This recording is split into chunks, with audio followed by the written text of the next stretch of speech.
зээл хөөцөлтнө гэдэг ч бүүн чирэгдэл юм шүү. Тоймтойхон юм аваагүй хэрнээл цалин дуусчих юм аа. Цалингийн зээл лизинг хоёрын аль нь ашигтай байдаг юм бол? Зээлийн хүү хадгаламжийн хүү л гэдэг. Ингээд хүүгээ яг яаж зөв тооцохыг бид нар мэддэг үү? Санхүүгийн харилцаанд ороход энэ мэд мэдэхгүй олон бэрхшээл танд тулгарч байна уу? Бизнес радио 98.9 санхүүгийн боловсролыг дэмжигч Голомт банк хамтран таны санхүүгийн боловсрол нэвтрүүлгийг хүргэж байна. Орон сууц худалдан авахд хийгдэх гэрээний талаар мэдээлэл мэдлэг олгохоор ийм сэдв сонгож байгаа. Энэ сэдвээр бидэнтэй ярилцахаар манай студид Голомт банкны бизнес хөгжлийн газрын орон сууцны санхүүжилтийн хэлтсийн менежер Хос хоёр ирсэн байгаа. Орон сууц ихэнхдээ хүмүүс бол зээлээр авч байгаа. Ер нь орон сууц авахд гэрээ хийх ямар хэрэгтэй юм, ямар ашигтай юм гэдэг дээр товчхон мэдээлэл өгье. За баярлалаа. За орон сууц худалдаа авах маань биднээс өдөр тутам хэрэгэлдэг хүнсний ногоо те гутал хувцас авдагтай адилхан зүйл биш. Амьдралдаа нэгээс хоёр удаа л хийгддэг томоохон худалдаа авалтын нэг болоод байгаа. Тэгэхээр зэрэг хүмүүс энэ худалдаа авалтанда нэгдүгürt маш нухацтай хандах хэрэгтэй. Орон сууц худалдаа авахд тодорхой гэрээнүүдийг хийгддэг. За ямар төрлийн орон сууц худалдаж авах гэж байгаа вэ гэдгээс хамааруулаад янз янзын гэрээ хийгдэж байгаа. Хүн шинэ байранд захиалга өгж байгаа болвол захиалгын гэрээгээр тухайн барилгын компанитай захиалгын гэрээ үлдэж орон сууцаа худалдаж авч болно. За иргэд хоорондоо юм уу те өөр байгууллагаас хуучин орон сууц ашиглалтанд орсон орон сууц худалдаж авч байгаа бол худалдаа авах гэрээгээр хийгдэж байгаа. За мөн аав ээж ах トゥ хамаатан садангуудын хооронд магадгүй ажил хэргийн түншүүдийн хооронд бэлэглэлийн гэрээгээр мөн орон сууц үлгэрлэх хөрөнгө худалдаалагддаг. Орон сууцны захиалга за шинэ орон сууц баригдаж гүйцээгүй тэдний цагт ашиглалтанд орно. Тэгээд урьдчилгаа төлбөрөө төлөөд гэдэг юм уу тэгээд бид нар гэрээ хийдэг. Тэгэхээр энэ гэрээг бол орон сууц захиалгын гэрээ гэдэг юм байна тийм. За энэ гэрээний болохоор тухайн орон сууцыг ашиглалтанд орохоос өмнө орон сууц захиалагч маань барилгын компанитай хийгдэж байгаа гэрээ. Энэ гэрээнд нэгдүгээрт хамгийн чухал тавигдах шалгуур үзүүлэлт маань хизээ ашиглалтанд орох юм. За ашиглалтанд орох гэдгийг иргэд буруугаар ойлгодог. Байрандаа хизээ орох бай. Хамгийн түрүүнд хүмүүс байрандаа л орж ивэл болно гэдэг. За тийм яаралтын байдалтай хүлээдэг тийм ээ. Тэгэхээр зэрэг ашиглалтанд орно гэдэг хугацаа маань улсын комисс хүлээж авсан тохиолдолд ашиглалтанд орно гэж үздэг. За. Тэгэхээр зэрэг яг баригдаж дуусдаг зарим барилгын компаниуд улсын комиссыг хүлээлгэж өгөхөөс өмнө иргэдээ зарим нь оруулцдаг. За энээс болоод зарим хүндрэлүүд, эрсдлүүд гардаг л та. За улсын комисс яг үнэхээр энэ байрыг авах хэсэг нь болно нэгдүгээр комисс орж шалгалт орсны дараа шийдэгддэг асуудал. За манай байр ашиглалтанд орноо жилийн дараа 2 жилийн дараа баригдаад дуусчихна. Та өнөөдөр ингээ 30% өөрчлөгөө 50% өөрчлөгөө манад мөнгө өгчих гээд барилгын компанид олон жил цуглуулсан мөнгө ингээ өгчдөг. Гэтэл энэ мөнгөө дараа нь авч чадхаа болдог, байранд орж чадхаа болчдөг тийм хүндрэлүүдс эрсдлүүд мэрсэр гардаг л та. Таны санхүүгийн боловсролд Голомт банк. Эрхэм та орон сууц худалдан авах гэж байгаа бол эхлээд авах гэж байгаа байрныхаа үл хөдлөх хөрөнгө өмчлөх эрхийн улсын бүртгэлийн гэрчилгээг үнэн зөв эсхийг шалгаарай. Харин дараагийн анхаарах зүйлс бол үл хөдлөх хөрөнгийн татвар. Худалдагч, худалдан авагч хоёрын аль нэг нь эсвэл хоёр тал харилцан тохиролцсны үндсэн дээр 2% үл хөдлөх хөрөнгийн татвар төлдөг. Та татвараа төлөхдөө банк руу өмчлөх эрхийн гэрчилгээгээ авч очоорой.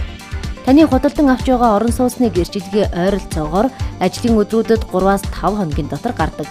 Хэрвээ та үл хөдлөх хөрөнгийн бүртгэлийн газарт өглөө эрт маягтаа өгвөл тухайн өдөртөө яаралтайгаар гаргуулагч боломжтой юм. Энд бас нэг анхаарах зүйл байгаа нь та өөрийн нэр дээр гэрчилгээгээ гаргуулсны дараа л орон сууцын үлдэгдэл төлбөрийг төлөх шаардлагатай. Хэрвээ та үл хөдлөх хөрөнгө зуучлагчаар дамжуулж байгаа бол ихэнх үл хөдлөх хөрөнгийн компаниуд худалдан авагчаас ямар нэгэн төлбөр нэгдэггүй. Ихэвчлэн худалдагч тал нь зуучлагчийн урамшуулал төлбөрийг төлдөг болохыг мэдхэд илүүдэхгүй зэ. Санхүүгийн боловсролыг дэмжигч Голомт банк. Тэгэхээр зэрэг энэ захиалгын гэрээ гэх зүйлийг бол иргэд компанитай хийхдээ маш нухацтай хандаж тухайн гэрээний заалтыг маш зөв хийх хэрэгтэй болж байгаа. Нэгдүгээр та гарч байгаа хүндрэл маань юу вэ гэхээр зэрэг улсын комисс хүлээж авах өдөр гэж байгаа. Энийг маш нарийн өдрөөр нь заадгүй маа гэхэд ядаж сараар нь тухайн гэрээнд тусгасан байх хэрэгтэй. За магадгүй урьдчилгаа төлбөрөө зарим хүмүүс зээлээр авдаг ч юм уу те ах トゥ хамаатан садангаасаа мөнгө зээлж хийдэг хүмүүс байгаа. Гэтэл өөрийнх нь байр ашиглалтанд орох хугацаанд оролгүйгээр сар жилээр үнждэг. Тийм асуудлаас болоод тухайн хүний магадгүй тэр урьдчилгаа төлбөрийн цаана зээлийн хүү бодогдчихж магадгүй тийм ээ. Гэтэл энэ хохирлыг хэрэглэгчдэд хэн төлөх вэ гэдэг асуудал гарч ирнэ. Тэгэхээр захиалгын гэрээн дээр хэрвээ улсын гомс хүлээж авах өдөр хүртэлх ашиглалтанд орохгүй тохиолдолд барилгын компани маань тухайн захиалагчдаа нөхөн төлбөр торгуул төлөх ёстой болж байгаа. Энэ нь өдрийн 0.5% хүртэлх хамгийн дээдэлтэй ерөнхийдөө торгуул төлөх боломжтой байдаг. Ихэнх барилгын компаниудын хийгдэж байгаа захиалгын гэрэн дээр энэ залт ерөөсөй багтдаг. За дараагийн асуудал маань метр квадратын зөрүү гэж нэг юм байна.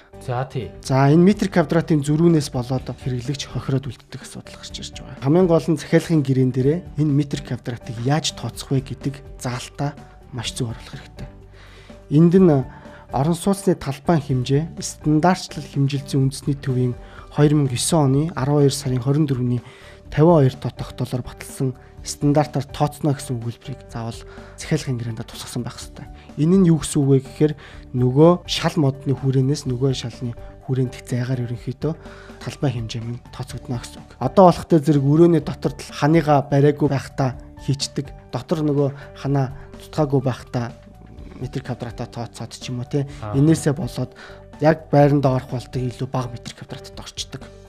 Ийм байдлаас болж хэрэглэгч ерөнхийдөө бас хохирдог. Тэгэхээр саяны стандарт хэмжилтийн төвийн тэр одоо юу гэдгийг тогтоолыг үндэслээд гээд гэрэн дээр тэр залтыг оруулчих юм бол сүүлд нь маргаан гаргаж гисэн тэр залтынхаа дагуул метр квадрат хэмжээд ингээд маргаанаа шийдвэрлэх гэсэн үг тийм. Хэрэглэгч тэр захиалгын гэрээний заалтыг үндэслэж маргаанаа шийдвэрлэх боломжтой гэсэн үг. Орон сууц худалдаа авах гэрээ гэж нэм хийгдэж байгаа. За энэ бол ихэнхдээ иргэд хоорондоо ч юм уу зуучлалын компанитай ч юм уу хийгддэг гэрээнүүд байгаа. Энэ гэрээ маань улсын гомс хүлээгээд автсан, гэрчилгээ гарцсан эсвэл хуучны байрууд дээр ерөнхийдөө хийгдэж байгаа хийхтэй. За эдгээрт худалдагч болон худалдаа авагч тал гэсэн хоёр талууд оролцдог. За энэ гэрээг заавал бичгээр байгуулж үлдээд нотариотоор батлуулаад улсын бүртгэлийн ерөнхий газарт гэрчилгээний хамт бүртгүүлснээр хүчин төгөлдөр болдог. Ингэж хүчин төгөлдөр болсны үндсэн дээр худалдах үйл явц явагдана гэсэн үг. За энэтэй холбоотой гарч байгаа зардлуудыг ерөнхийдөө худалдагч худалдаа авагч тал маань нэгдүгээрт гэрээг үлдэхээс өмнө тохиролцсон байх хэрэгтэй. Худалдаж байгаа тал маань өөрөөр хэлбэл биднээсийн ярьж заншилснаар татврын 2% гэж нэг яригддаг. За тийм. 2% татвар төлөх ёстой болдог.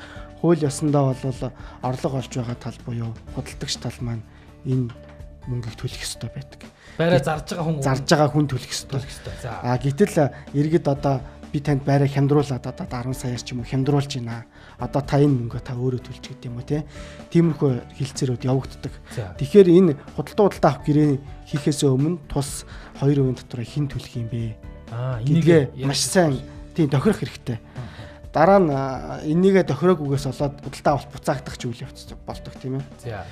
Гэрчилгээг бүртгүүлэхтэй холбоотой зардлуудыг бол худалдаа авагч тал маань өөрөө гаргах хэрэгтэй. Байр авж байгаа юм. Тийм нөгөө нотариотоор батлуулах зардал, улсын бүртгэл бүртгүүлж байгаа зардал те, нэр сольж байгаа зардал, гэрчилгээ гарч байгаа зардал гэх мэтчлээ. Эдгээр зардлуудыг бол худалдаа авагч тал маань гаргах хэрэгтэй. Тэгэхээр зэрэг энэ зардлуудаа манай худалдаа авагч нар сайн хоорондоо тохиролцох хэрэгтэй болдог. За дараагийн гэрээ бол бэлгэлийн гэрээ гэж гэрээ хийгдэж байгаа. За голдуу аав ээж хүүхдтэй орон сууц бэлгэлэх, өв залгамжлуулж бэлгэлэх. За түншүүд хоорондоо бэлгэлэх ч юм уу тиймэрхүү байдлаар энэ гэрээнүүд хийгддэг.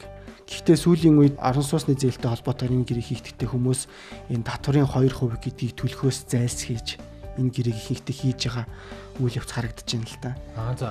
Тэгэхээр энэ гэрээ маань өөрөө цаана ямар эрсдэл дагуулдаг гэрээ вэ гэхээр зэрэг энэ бэлгэлийн гэрээ хүчингүй болох магадлал хуулийн залтанд байдаг. Одоо худалдагч тал жишээ нь зарж байгаа талдаа бэлгэлийн гэрээгээр шилжүүлээд өгчлөө. Гэтэл бэлгэлэл хүчингүй болох үндслэлээр буцаагаад байраа нэхэмжлэх ийм зүйл залт байдаг. За энэ иргэний хуулиндаа юу гэж заасан бэ гэхээр иргэний хуулийн 281-т бэлгэлэгч түүний өвлөгч дараах тохиолдолд бэлгэлийн хүчингүй болохыг бэлэг хүлээн авахчаас шаардах хэрэгтэй гэж байгаа.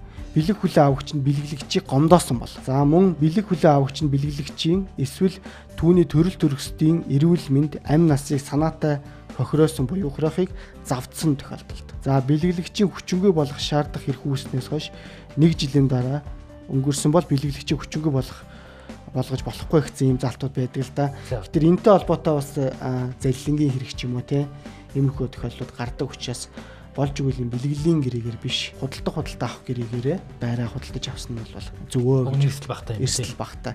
Магадгүй одоо жишээ нь зарж байгаа талын нэг хүний гэрчилгээтэй байдаг. За би энэ ганц миний өмчлөлийн байраа гэд бэлгэлцдэг. бэлгэлийн гэрээгээр хийчихдээ. Гэтэл магадгүй 2 жилийн дараа ч юм уу те түүний хүүхэд нь ч юм уу те гарч ирээ би аавынхаа байрыг ингээд танд бэлгэлсэн байрыг буцааж авах гэсэн юм аа.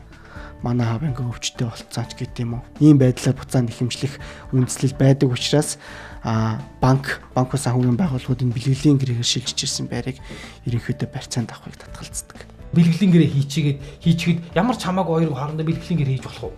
Болно. Уг нь бол болно. Хуулиндаа хоригдсан юм багхгүй. За. Бэлгэлийн гэрээг огт хийж болохгүй гэсэн юм биш л дээ. Тийм мэдээж. Тэгээ яг хуу танихгүй хүн буух эзэн буц хаягтай гэдэг шиг тийм ээ.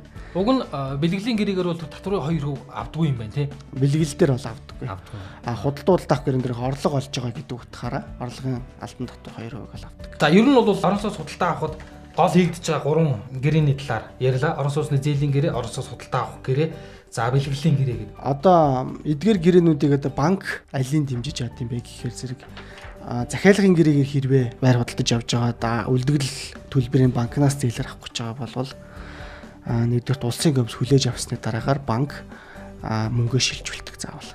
За. Тэгэхээр нөгөө улсын гомс авах нь мэдэгдэхгүй байрыг барьцаалаад банк зээл олохгүй гэсэн үг байна шүү дээ, тийм ээ.